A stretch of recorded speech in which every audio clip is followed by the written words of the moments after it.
வணக்கம் நண்பா. எந்த ஒரு செயலை செய்வதற்கும் தன்னம்பிக்கை தேவை. தன்னம்பிக்கை இல்லை என்றால் அந்த செயலை நம்மால் தொடங்க முடியாது. தன்னம்பிக்கை ஒரு மனிதருக்கு அதிகமாக இருக்கிறது, இன்னொரு மனிதருக்கு குறைவாக இருக்கிறது. அப்படியென்றால் அது பிறப்பிலே உருவான ஒன்றா? நிச்சயமாக இல்லை. அது வளரும் சூழலை பொறுத்ததே. நாம் சில பயிற்சிகளின் மூலம் நமது தன்னம்பிக்கையை மேம்படுத்தி கொள்ள முடியும். இந்த பதிவில் யூ காட் திஸ் எனும் புத்தகத்தில் இருந்து கூறப்பட்டுள்ள தன்னம்பிக்கையை வளர்க்கும் 4 வழிகளைத்தான் பார்க்க போகிறோம். பாடம் 1, பிராக்டிஸ் அண்ட் ரிப்பிட்டேஷன். நீங்கள் செய்யும் ஒரு விஷயத்தில் தவறு நேர்கிறது என்றால் அதை விட்டுவிடாமல் தொடர்ந்து முயற்சி செய்து அதை செய்து முடிக்க வேண்டும். உதாரணமாக, நாம் எல்லோரும் சைக்கிள் ஓட்ட கற்றுக்கொள்ளும் போது நிறைய முறை விழுந்திருப்போம். ஆனால் கடைசியில் நாம் கற்றுக்கொண்ட பின்னே நாம் அதை தன்னிச்சையாக ஓட்டுகிறோம். அதற்கு காரணம் நமது பயிற்சியும் திரும்ப திரும்ப அதை செய்ததுமே ஆகும். அதை போலவே நமது வாழ்க்கையில் நாம் சாதிக்க நினைக்கும் விஷயத்தில் ஒரு தவறு நேர்ந்தால் அந்த லட்சியத்தை அப்படியே விட்டுவிடாமல் அதை சரியாக எப்படி செய்வது என்று திருத்தி செய்து பல முறை முயற்சி செய்ய வேண்டும். உங்கள் லட்சியத்தில் தடை ஏற்பட்டால் அதை அடைய நீங்கள் கையாளும் முறையை மாற்றலாம், ஆனால் லட்சியத்தையே மாற்றக்கூடாது. முயற்சியை செய்து கொண்டே இருக்க வேண்டும்.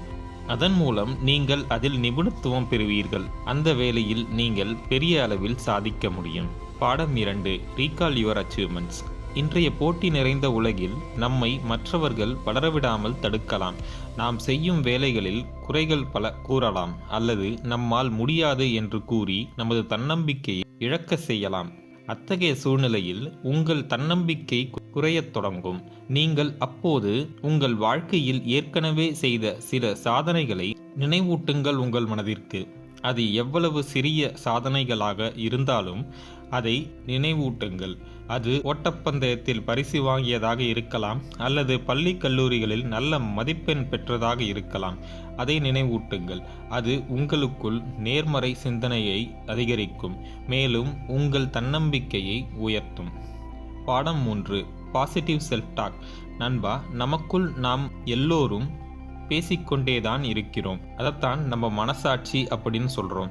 உதாரணமாக, நம்ம ரோட்டில் பைக் இல்லை கார் ஓட்டும்போது நம்ம மனசில் போலீஸ் பிடிக்கக்கூடாதுன்னு பயத்தில் அதை திரும்ப திரும்ப நம்ம மனசுக்குள்ளே பேசிக்கிட்டே இருந்திருக்கோம்.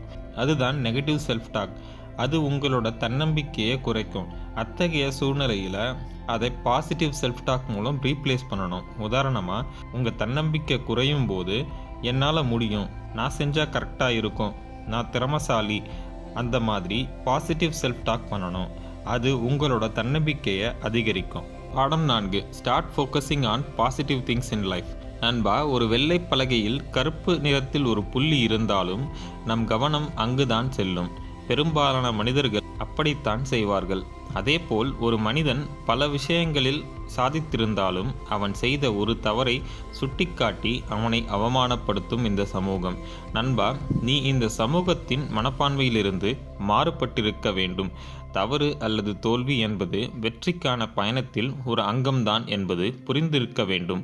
பிறர் நம்மை அவமானப்படுத்தினால் அதை காதில் போட்டுக்கொள்ளாமல் நமது முயற்சியை தொடர்ந்து செய்து கொண்டே இருக்க வேண்டும். அது உங்கள் தன்னம்பிக்கையை வளர்க்கும். ஒரு நாள் நீங்கள் உங்கள் லட்சியத்தில் வெற்றி பெற்றவுடன் இந்த சமூகம் உங்களை பாராட்டத் தொடங்கும்.